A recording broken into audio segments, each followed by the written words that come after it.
This video was brought to you by Stormberg, a better route planner, MisterGreen, Kempower and Marcus Bil. Yo, what's up? We are now at Circle K Furuset. So this is going to be a good one. It's yet another 1000 kilometer challenge, but it is with the BYD Tang. This is the 86.4 kilowatt hour. And you know, for the longest time, the Chinese manufacturers or dealerships or importers, they didn't want to lend me the car because they said that the software was not ready for Teslabjorn. Well, is it ready for Teslabjorn yet now? I'm not sure. So today is probably going to be a very entertaining video because this car is kind of facepalm. We'll see. So let me explain. We are now charging it. We have charged up to 100%. We're going to do 1000 kilometer challenge. And the first thing is that there is no trip meter here. So we just have to look at the odometer, and I know that this car underreports distance by 1%, which means that we have to go to 21,994. That's going to be the magic number. We will try to aim for speculated. It's 260 kilometers away. We will start actually in 3 minutes. So that's all you need to know. Build your dream. Well, it's just here. Wait, where did it go? Okay, whatever. So yes, let's get ready, and then off we go. It's some weird time now. 8:30 is when we start today.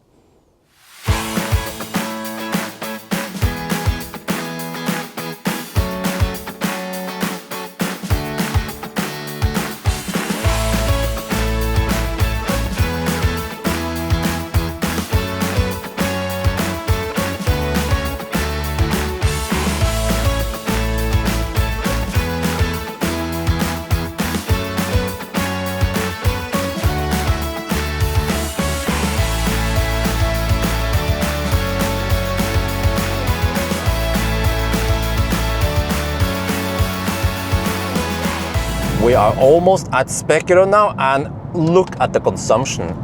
327 watt hour per kilometer. I have 2% left. I have to slow down now because I don't know whether I can make it to Specular or not. We are 2.7 kilometers away. The GOM is just mad. The GOM thinks we have 9 kilometers of range left. I don't know about that one, buddy. So I don't want to take any chances. So we go dog slow now. But here's Specular. Oh man, this car is so thirsty. Oh, but okay. So let's bail out here, charge, and then we see. I'm gonna show you guys some more facepalm stuff here. We are now at Specular, and I'm gonna show you something here. I've shown you guys before, but some of you guys might not have seen it.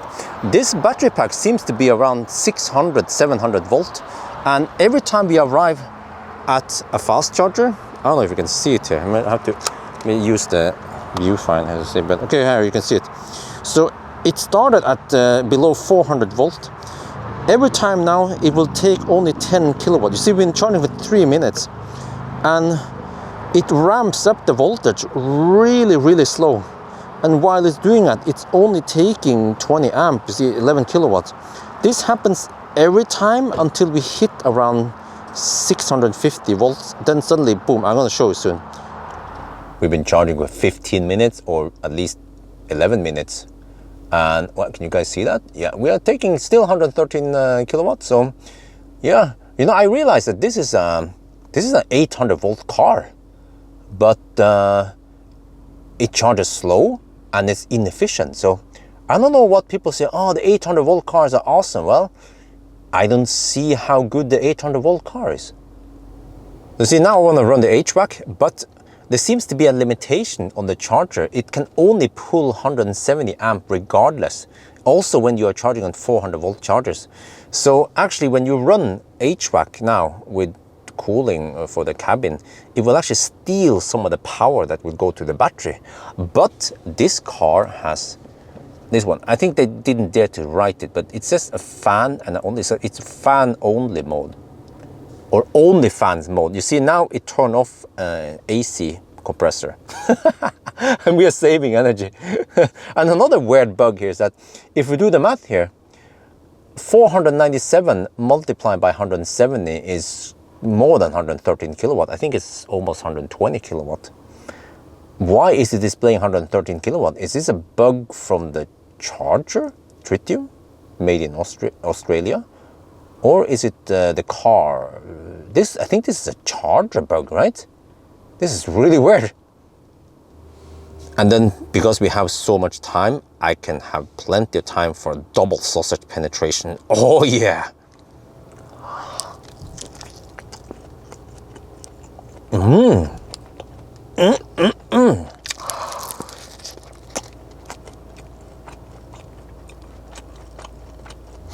We've been charging for 32 minutes or 28 minutes.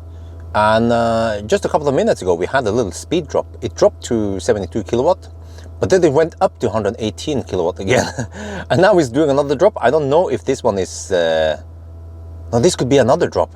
Yeah, because when it throttles, it's supposed to be 85 kilowatt. I guess we have to sit and wait. I just want to see this. But yes, it's kind of slow, but actually if I arrive with higher voltage, I will get better speed. So it's not that big of a deal to camp a little bit longer.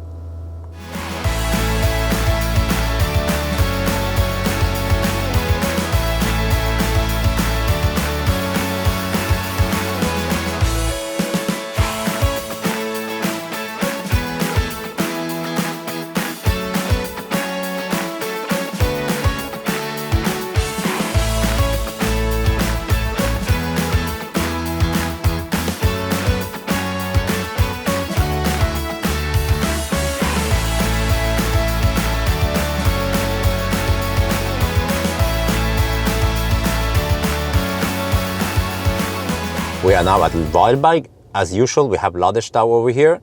So yes, I came here at 18 and I tried the V3 supercharger. It did work. So now we just have to document how long it takes for the Ladestau here. Or I could try the UFC further down the road. All right, we've been waiting for a while and there is no organized stuff right now here. I'm waiting here. I know I'm next. The Polestar got the slot. And then there's been an ID4 driving around here. And I think he doesn't know that I'm next. And then there was an MG ZS EV. He was also driving around here. He's actually next after me again, or after the ID4. This is usually what happens. There is no organized queuing system at chargers. There should be, but there's not.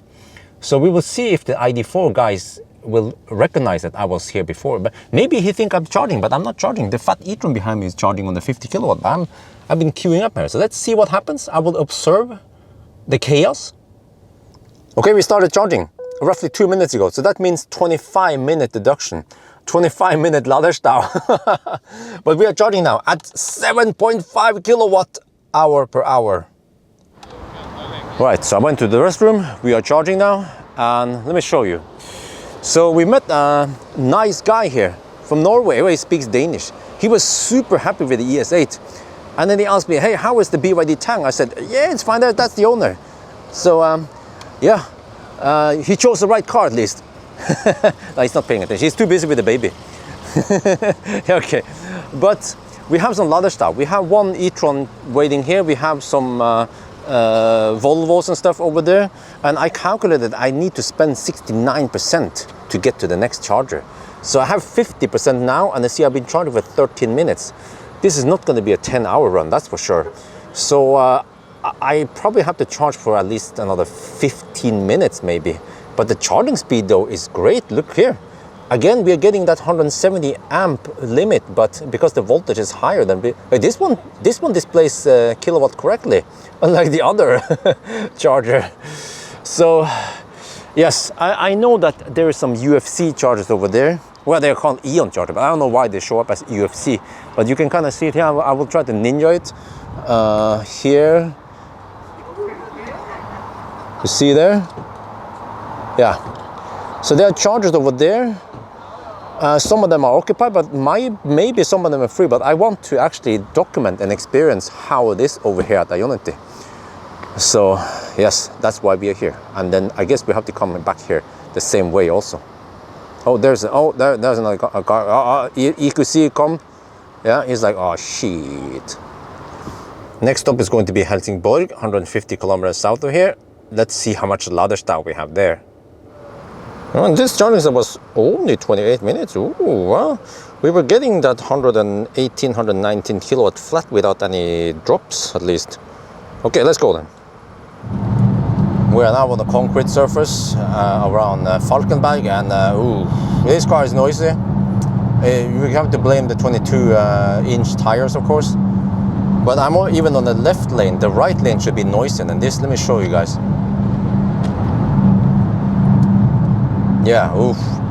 So I feel like the soundproofing here is not that great, because I've tried other cars with better soundproofing, and they were more quiet despite having some big wheels.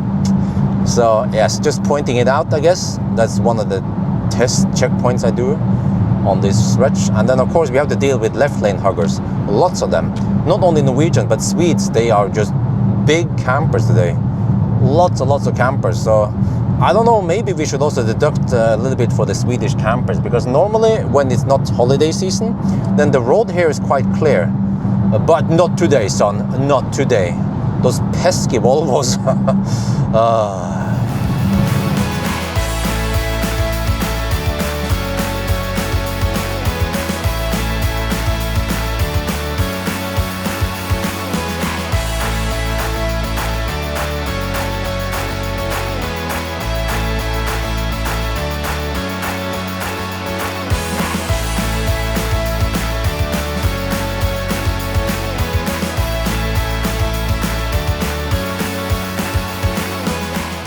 We are now at Helsingborg. It was 14:25 when we arrived, and now we have more Laderstam. We have a Polestar before us, and there is actually a guy with an Ioniq vest. Well, maybe Ioniq hired some guards to do some Laderstam action here. That's good, that's good. Nice. Okay, so we have some Laderstam organizers. Wait, so is that charger kaput? Yeah, it seems like. Do we have one charger over there, which is kaput? That's normal, that the tritium charger at Helsingborg is kaput. Every charger working would be something, that would be weird, yeah. So now we wait, yes. Okay, so I'm next up now. I talked to the nice man over there, Swedish. I asked him lots of questions. Who hired you? When do you work? Who is your daddy? What does he do? No, but I asked him. So yes, Ioniq hired him. And he's here roughly from 9 in the morning until 6 in the evening. And then usually after 6, then we don't have too much Laderstau. So he tries to organize the stau so that we don't have people skipping or sneaking in the queue or something like that. And also, you see, he also tries to help with the charging, which is good, because on the previous one at the Varberg, there was a guy he dick around for at least 5 minutes before he managed to start charging. That makes the stau worse. And also this guy here in the yellow, he also recommends people to go to 80, no more than 80%. I look at the percentage here and I said, well, I probably need just 65%. And he said, well, I recommend 80%. I was like, oh, okay, I'm going to go for 65%. Okay, you probably didn't hear me, but well, okay, that's good. That's good at least. We're charging 5.5 kilowatts. It was 37 roughly when we moved in here. So that means 12-minute Laderstau here. All right, now we have chill time, maybe at least 20 minutes here. And just like every time now, we have to wait 3 minutes, well actually 4 minutes, for it to do this weird ramp up, the voltage ramp up. Now we go, yes, now. Wait, 4 minutes, yes, 4 minutes every time. Oh man, this is actually very relaxing, because I have time to eat salad. Whoa, what was that? Oh, notification. Oh, it notifies me and dings me because the thermal management system is on. Man, Chinese cars. Okay, but we are possibly, no, we're supposed to get 118, 119 kilowatt now. Nice and flat charging curve. But I calculated we need 70%. I charged to 79 in the previous stop, but it was still very nice and flat on that side. So with 70%, or maybe 72 something, then we should be fine.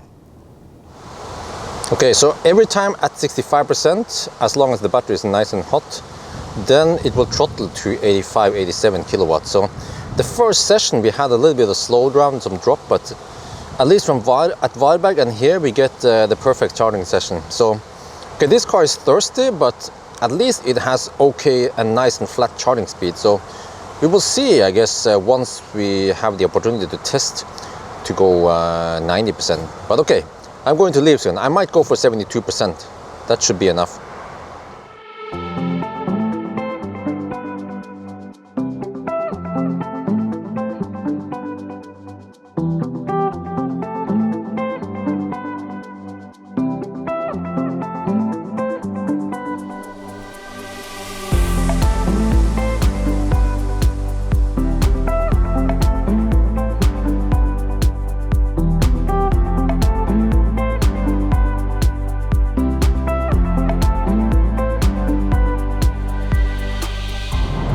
are getting close to Varberg, and over here we have 120 zone.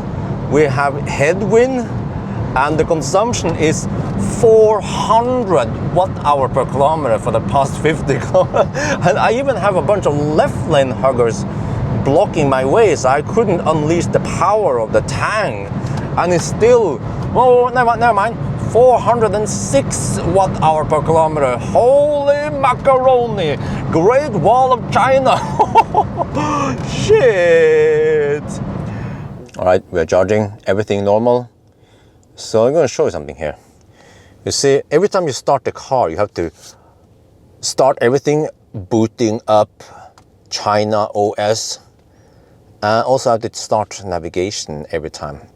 And then, right, every time it will reset some stuff. So, for example, here I have to go, and it's set to 3D heading up. And then I set it to 2D north up because I want to have this kind of perspective with north up. ABC, always buy Chinese.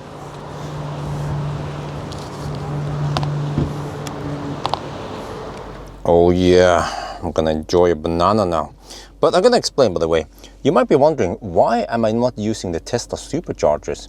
Well, for some reason, this car, when we connect to 400 volt chargers, okay, I tried Kempower, it goes to, well, it still does that slow tick up, except for when it's a 50 kilowatt ABB charger, those ancient ones.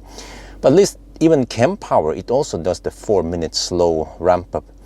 But it was pulling 465 volt from the Kempower charger. And same with Tesla supercharger. The problem is that it's limited, this car is limited to 170 amp. So even at the Kempower, it was pulling only 170 amp. And then I was getting 80 kilowatt. And the Kempower charger was telling me that the car was limiting the power. So that's why we can't use V3, or we can't use Tesla supercharger. We will get only 80 kilowatt. At least here we're getting 117 kilowatt hour per hour.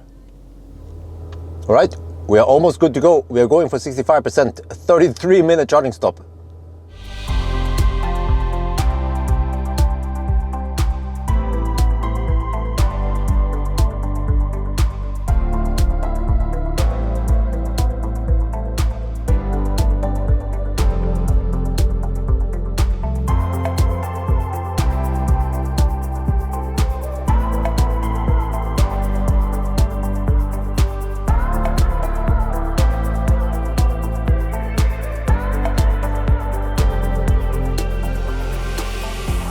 We are now back at Spekkerød. This is the fourth charging stop. Let me see.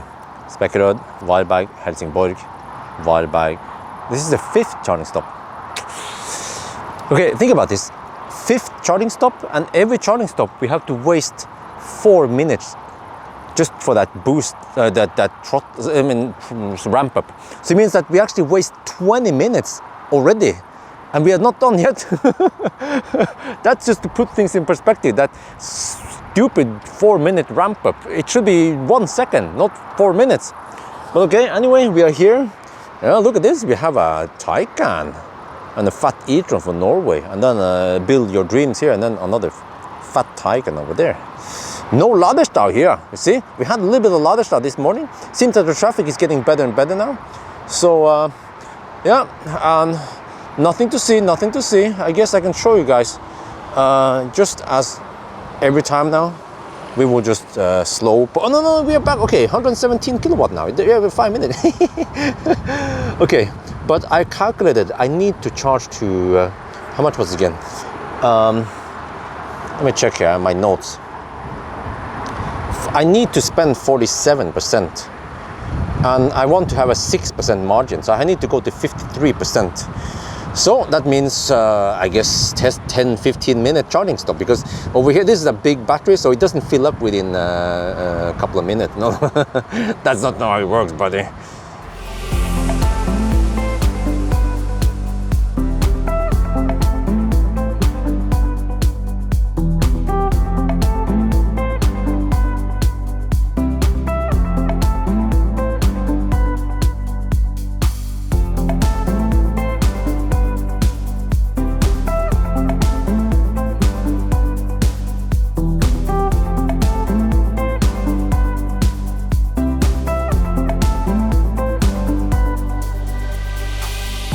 This is it, the last charging stop that always happens at Ioniq Strømstad. So good news is that today we only have one charger kaput here, and we don't have any laderstau. It was actually full house here when I came, and suddenly, boom, gone. G-O-N. So I'm gonna explain now what I'm doing now. So this is a trick I started doing lately, which is that since this is the last charging stop, then we can actually utilize it by incorporating another test, and I'm doing the charging test here. I tried charging test a couple of days ago. Yesterday. It failed. The charging session failed, and I was like, I don't know why, but because it has never failed today during the charging and all the charging. So what we are doing now is that I'm recording the charging session, and I will see what's going on now. And then I calculated that we need 50% to go home. So once we hit 50%, we will check the time, and then I'm charging to 90%. So I will then see how much extra time I spend charging, and we will deduct that. And by doing this, I only need to spend, let's say, 15-20 minutes extra to gather the data. And normally I would have to go like on a separate trip, or during I usually do the charging test after a range test. That's what I tried yesterday, but it failed. So yeah, that's in case you guys are wondering about the time deduction and everything. It's just gathering data in the same run. So now we just wait. It's charging more normal now, I think. 117. I have to not get in the front of the camera. So this is, by the way, this is the main camera I've been using. The other one that you see here is the exact same, but I used that one in the front for the front car view. So yes, now we wait. And time-wise, this car might not be the fastest one, but you have to calculate how bad it is. We already passed the 10-hour mark, so we are not there, but hopefully it will be faster than 12 hours. I haven't really done the calculation, it's just busy today. Okay, we're on the move again, so the final run. So you see, we have just hit 800 kilometer mark, and we have to go. I found out that this one has a trip meter, trip A, trip B. Just found it afterwards. I reset it so that we will count to 900 kilometers, and that will be 1,000 kilometers. So it means we have to go 100 more kilometers. And also we have to deduct total time of 1.5 hours. It took some time. I had to charge to 100% just for the test. But it would be as if we started at 10 this morning, which means that right now we have driven for 10.5 hours. So how long does it take to drive 100 kilometers? We will see. But I get a good feeling about this. It will not be 12 hours. It will be 11 hours and something. So let's go for it to Norway. This is it, the countdown. 9990, 9991, 9992, 9993, 9994, 9995, oh, it's a 90 zone, it's an 80 zone. Shit, we're in a tunnel. 9996, 9997, 9998, 9999, 9999, 1000, 11 hours and 25 minutes with 57% left. Wow, awesome. Okay, well, or not that awesome. Let's get the heck back home. Okay, sanity check. We are here. Yes, correct. We're supposed to 999 around here. Tusenfryd. Right, we're back home now. So I have to explain now. I counted every percent we spend on each leg, and then I put them together, added them together. And I know that from the range test, the best estimation I have is 83.4 kilowatt hour.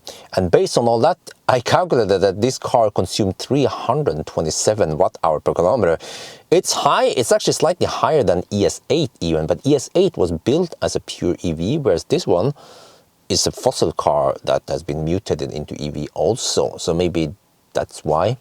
But okay, so the time was actually right on par with ES8. I feel like, but that was the old ES8 time with the slower charging. Yeah, the ESA has been improved on charging, of course, and without battery swap. But if you look at the time, okay, so it's not that fast compared to many of the 10-hour runs I tend to get down nowadays. But for example, it can actually match Polestar, where it was kind of cold. It was Polestar 2 with a single motor. And e-tron 50, I think many people don't consider that too, but that was in winter-ish. I-Pace, but that was also kind of wet. Yeah, but I think roughly 11.5 hours is acceptable for many people. I think if it goes below, I mean, about 12 hours, then it starts getting slow. But they could have saved 25 minutes. This could have been an 11-hour run if the voltage thing didn't take 4 minutes. If I don't know if it's physically possible, or maybe they have to do it so they don't fry the battery, but there's got to be some improvement here, right? And I also wonder, could they improve the speed? The 170 amp limit, at least when I look at the lid, it says 200 amp on the lid. Maybe the plug should be able to take 200 amp at least. Then we can get 135 kilowatt rather than 115 kilowatt. That would also be an improvement, because I feel like this battery can take the beating, because it's LFP battery. It can take some high discharge and charge current, and you can. The LFP battery is quite robust. That's what I'm saying. So I feel like they are not utilizing the potential on the LFP battery. So other than that, some people in the live stream ask me how the seats are. I feel like they are great. I don't feel butthurt after spending so much time today. Without deduction, we also have, you know, leather style and stuff, and these are nice seats. So okay, my opinion about this car have slightly changed. Okay, so the software is kind of silly. It should have remembered my settings. Like stupid, you cannot set the seat settings when moving. You know, they can fix this. They can fix this with software updates. I hope they will consider fixing this. I think I will actually make a separate video where I walk through the stuff they should fix, and then BYD can watch it, other car manufacturers can watch it, just to get some input, at least what I think about stuff, that how the car should be designed, and then hopefully my viewers agree with this, right? But what I like about this car is that when you put the car in sport mode, it is so nice and fast. It's just fun to drive. Yeah, and it's not that heavy compared to, for example, fat e-tron. But of course, the soundproofing is not the best, but I guess you can use 20-inch wheels, for example. That would improve it quite a lot. Headlights though sucks balls. I'm gonna show you guys properly in the headlight test. But overall, okay, given the price, the thing is that this car with all this equipment, they just have one equipment package in Norway. It starts at 630k, and then if you have winter tires, it would be around 670k. If you try to spec up a Skoda Enyaq Coupe RS, like I love, and I tested recently, that one will actually cost the same, and I think this car should have more space than any. I'll find out soon. Yeah, so stay tuned for that one. But I think I understand why they actually sold several thousands of these in Norway. In the beginning, I was like, why would anyone buy this car? But now I'm starting to understand, and I want to spend even more time with this car and learn more about it. So I think that's going to be it for now. I hope you guys enjoyed this video. As always, thank you for watching, and talk to you later.